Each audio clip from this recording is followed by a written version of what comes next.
মাছ চাষি বন্ধুরা দেখতে পাচ্ছেন এগুলো হচ্ছে অরিজিনাল মনোসেক্স তেলাপিয়া মাছের পোনা। এগুলো আপনারা পুকুরে চাইলে চাষ করতে পারেন। এগুলোতে 3 থেকে 4 মাস চাষ করলে আপনারা 1টা বা 2টা কেজি আনতে পারবেন। বন্ধুরা অরিজিনাল মনোসেক্স তেলাপিয়া মাছের পোনা দেখতে পাচ্ছেন।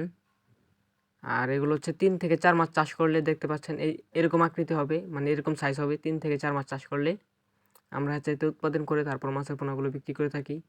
15 দিন পুকুরে হাঁপার মধ্যে হরমোন খাওয়ায়ে তারপর পোনাগুলো বিক্রি করে থাকি। যাদের প্রয়োজন তারা অবশ্যই যোগাযোগ করবেন আমাদের স্ক্রিনে দেওয়া নাম্বারগুলোতে। দেখতে পাচ্ছেন কীভাবে উৎপাদন করা হচ্ছে। এগুলো হচ্ছে অরিজিনাল মনোসেক্স তেলাপিয়া মাছের পোনাগুলো উৎপাদন করা হচ্ছে বড় জাতের পোনা। যাদের প্রয়োজন তারা অবশ্যই স্ক্রিনে দেওয়া নাম্বারে যোগাযোগ করবেন, যোগাযোগ করলে নিতে পারেন। আমরা সমগ্র বাংলাদেশে হোম ডেলিভারি সার্ভিস দিয়ে থাকি। বাংলাদেশের 64টা জেলাতেই হোম ডেলিভারি সার্ভিস রয়েছে। আমাদের ঠিকানা ময়মনসিংহ ত্রিশাল ধলা। তো আর দেরি না করে অবশ্যই যোগাযোগ করবেন। ধন্যবাদ বন্ধুরা।